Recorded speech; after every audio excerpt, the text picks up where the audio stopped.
Bonjour à tous. Alors, je voulais vous faire donc mon petit retour sur le dernier Jackie Chan réalisé par Larry Young. Voilà, donc Ride On. Je ne vais pas y aller par quatre chemins. J'ai tout simplement adoré. Je l'ai regardé hier soir avec ma copine, qui, je le rappelle en plus, hein, toujours est chinoise. Et donc, ça a été un moment très cool. Voilà, on a regardé ce petit film de Jackie Chan. Même elle, elle a apprécié. Et pourtant, Dieu sait s'il ne regarde pas beaucoup de films. Elle est plus branchée série. En tout cas, moi j'ai adoré, hein. Moi, comme vous savez, je suis un fan de Jackie Chan de la première heure. Je suis tombé amoureux du cinéma de Hong Kong grâce à Jackie Chan. Voilà, Jackie Chan, évidemment, personnalité incroyable, le plus grand acteur chinois de tous les temps en termes de popularité, la plus grande star chinoise en tout cas de tous les temps.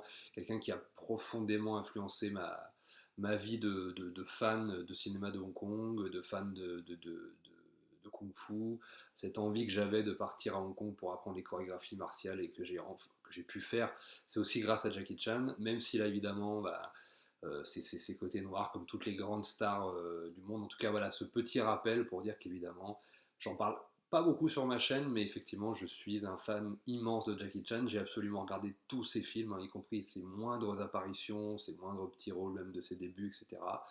Et c'est vrai que ça faisait à peu près 20 ans que Jackie Chan, pour moi, n'avait pas fait un film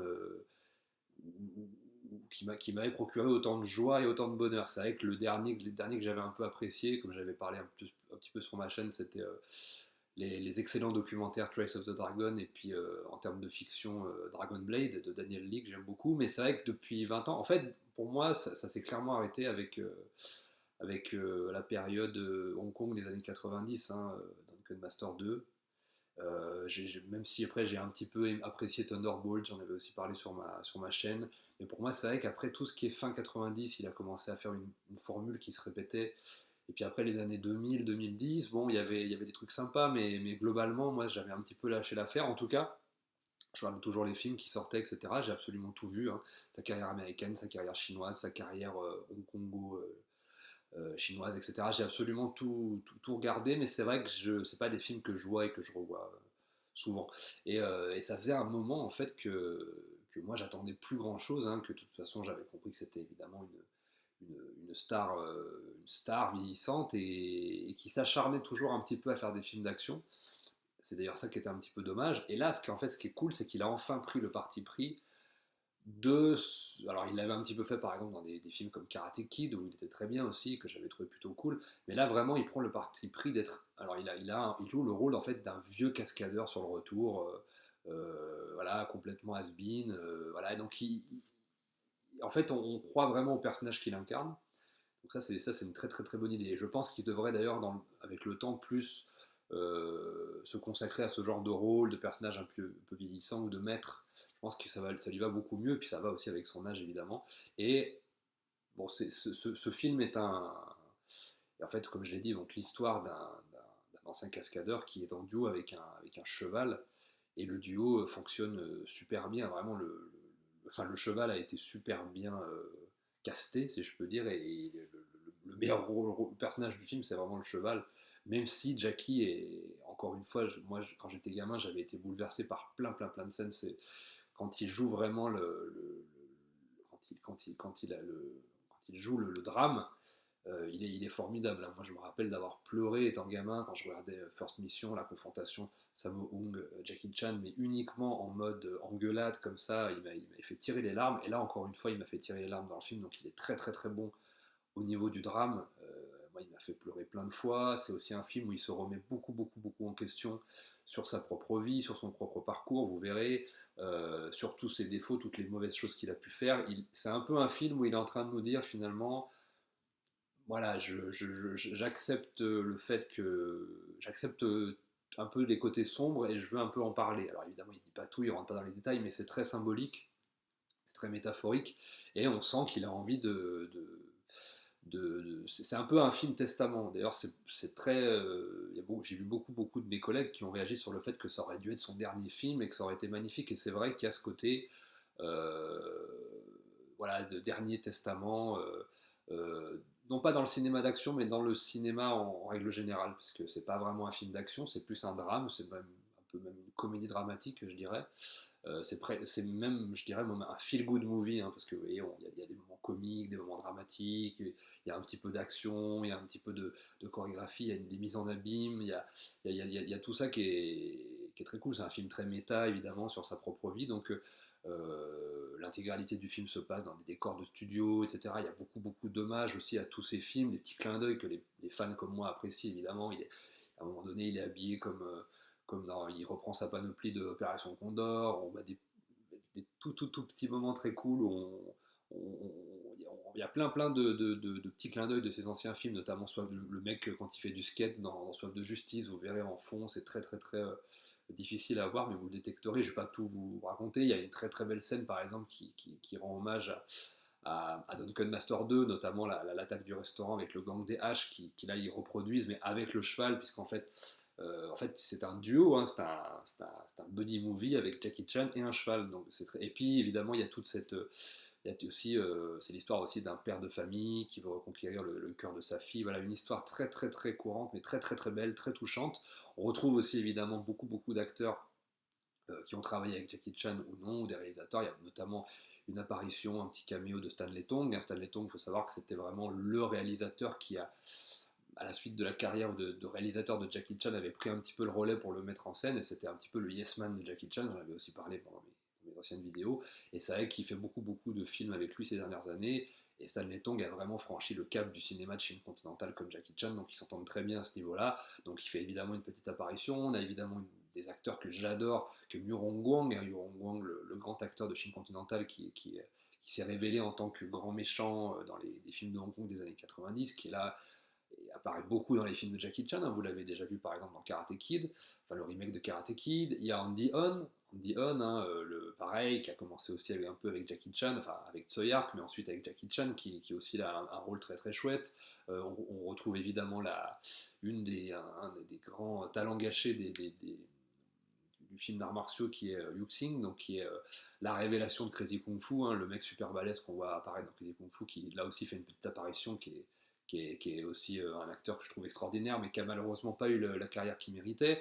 Et puis une scène très chouette où en fait il y a une espèce de tête-à-tête entre Jackie Chan et Wu Jing, parce que Wu Jing apparaît aussi dans le film. Et ce que je trouve très chouette, c'est qu'il y a aussi des résonances avec la vie de Wu Jing, puisque Wu Jing, en fait, donc les deux sont assis un moment, et en fait, Wu Jing joue une espèce de superstar chinoise, la nouvelle superstar chinoise, donc ce qui est le cas dans la vraie vie, qui est en tête-à-tête et qui est confronté en fait à l'ancienne star de Chine. Alors dans le film, Jackie Chan n'est pas une ancienne star, c'est un ancien cascadeur, un grand nom de la cascade, mais c'est marrant de voir les deux finalement dans cette scène où Wu Jing demande un service au personnage de Jackie Chan, et les deux se répondent, etc.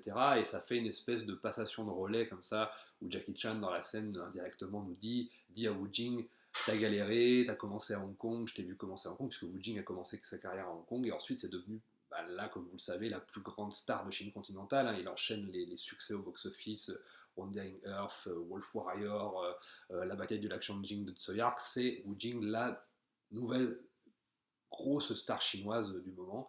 Et c'était vraiment cool, je trouvais ça cool que Jackie Chan le valide en quelque sorte et lui dise: maintenant c'est toi la nouvelle star, je t'ai vu galérer, je t'ai vu démarrer tout petit, et puis t'as gravi les échelons et t'es devenu la star que t'es, tu le mérites, etc. Je trouvais cette scène très touchante et qui résonne avec en fait, leur carrière aujourd'hui, c'est-à-dire voilà, Jackie Chan sans aigreur, passe le relais, ce qui est très rare. Voilà. Vraiment, il y a ce truc dans le film de ravaler un peu son ego. Je trouvais qu'il y avait ça, il y a beaucoup d'acteurs qui devraient le faire. Je pense notamment à Donnie Yen, par exemple, qui est très loin de ça encore, mais qui le fera probablement dans quelques années. Mais c'est vrai que ce sont des acteurs qui ont toujours dit qu'ils avaient tout fait eux-mêmes, leur cascade, leur truc, alors qu'en fait, on sait que c'est pas si vrai. C'était des gens absolument incroyables dans leur incarnation, des personnages qu'ils interprétaient, etc. Alors qu'en fait, ils ont des côtés noirs. Et c'est vrai que là, Jackie Chan, voilà, il passe un petit peu le relais à Wu Jing. Je trouvais cette scène touchante. Il admet un peu que finalement faire des cascades physiques tout le temps, ça peut être dangereux, il peut y avoir des morts, tu peux pas utiliser la vie des gens pour faire ça tout le temps. Donc il y a aussi, ça parle aussi de ça, c'est intéressant aussi à l'aune du cinéma d'action, l'évolution de ça. Puis voilà, tout le côté noir. Vraiment, le film parle de sa relation avec sa fille, mais qui en fait, voilà, si vous connaissez un petit peu les coulisses, moi je ne vais pas revenir là-dessus, mais il a une relation un petit peu compliquée avec une fille qu'il n'aurait prétendument pas déclarée, etc. On sent qu'il veut aussi parler de ça indirectement dans le film, à travers le rapport qu'il a avec sa fille, expliquer un petit peu, montrer un peu au monde que ça n'a pas été un super père de famille, qui était absent, qu'il a fait de la merde et tout. Donc ça, c'est cool parce que le rôle, en fait, il n'a pas forcément besoin de se forcer à interpréter un autre personnage. Il joue un petit peu Jackie Chan, mais un Jackie Chan très touchant, avec des failles, qui se remet en question. Et finalement, bah, j'ai envie de dire que c'est un petit peu l'identité de Jackie Chan, en fait. Il retrouve l'ADN de ses films de début. Un personnage de héros, certes, mais faillible, voilà, avec des failles, avec un côté sombre, avec des imperfections, qui se casse la gueule, qui revient, qui remonte. C'est ça l'identité de Jackie Chan. C'est pour ça qu'on l'aimait. C'est parce qu'il était plus humain finalement. Il avait plus de failles que des super héros chevaleresques chinois, comme pouvaient l'être à l'époque les Bruce Lee, les T. Lung et compagnie. Et c'est ce qui faisait la personnalité de Jackie Chan et de tous ces héros des années 80 de films de kung fu comédie. Tout le monde a un peu pris le pas, c'est-à-dire que c'était des héros avec des défauts, qui n'avaient pas forcément des gueules de jeunes premiers. Là, on parle de Jackie Chan, on peut évidemment infiniment parler de Sammo Hung, qui est un petit peu dans la même problématique, et qui a imposé voilà, toutes ces figures, tous ces rôles-là de personnages faillibles. On pense évidemment à Yuen Biao, on pense à Chin Karlok, on pense à d'autres gens qui avaient cette identité qui venait un peu de l'opéra de Pékin et qui en même temps avait ses failles et qui n'avait pas forcément ses visages de jeunes premiers. Dans un autre domaine, on peut aussi parler de Lu Chianyong qui avait un petit peu ça. Et voilà, donc ils ont amené un nouveau type de héros et je trouve que ce film, finalement, ces dernières années, il se détachait un petit peu de ce qu'il était à la base. Et là, je trouve qu'il revient un petit peu, il reboucle un peu la boucle en revenant un petit peu à ce qui faisait son ADN et ce qui faisait son identité première, à savoir un personnage héroïque humain. Voilà, donc j'ai des tonnes de trucs à dire. J'espère que je pourrai en parler dans les émissions des potes bientôt, parce que c'est vrai que pour moi, c'est quand même un événement. Alors, le film, pour l'instant, est juste disponible à l'import. Hein. Je pense qu'il arrivera en France dans quelques temps. Hein. C'est un Jackie Chan, donc il devrait débarquer sur une plateforme ou quelque chose comme ça. Je pense pas qu'il sortira au cinéma, évidemment. Mais voilà, je ne pouvais pas m'empêcher de vous faire la vidéo parce que c'est très très rare que je sois aussi en kiff sur un film récent, en plus qui parle de Jackie Chan. Voilà, mais j'attendais plus grand chose aussi, donc c'est peut-être pour ça aussi que je suis tellement enjoué. Mais en tout cas, c'est un film que je vous invite à évidemment à voir si vous aimez Jackie Chan, vous allez être servi. Alors, c'est un drame, c'est un film de Chine continentale, hein, c'est pas un film de Hong Kong, même s'il y a évidemment de l'argent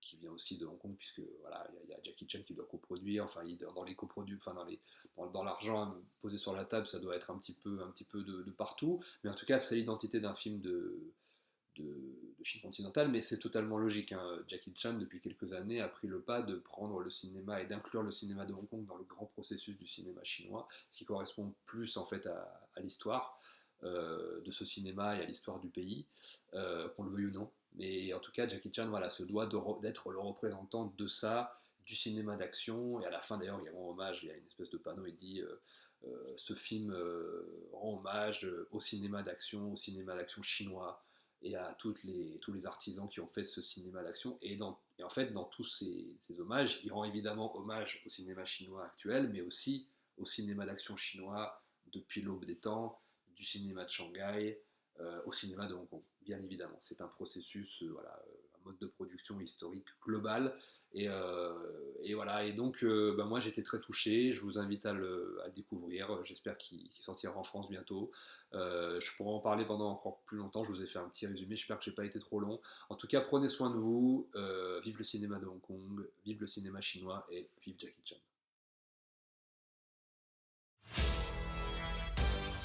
来，来，我跟你讲，龙虎武术入门，首先要学的就是挨揍。你是可以大有作为。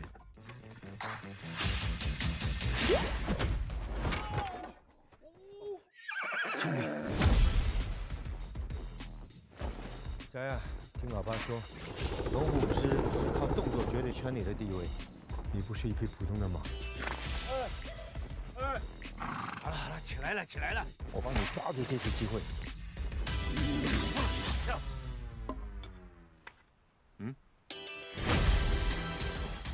试图要当龙虎武士了！没有退缩，没有胆怯，来！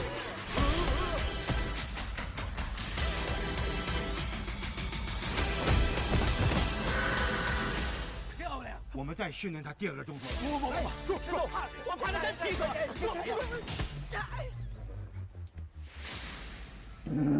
股！哦，你死定了！笔仙，大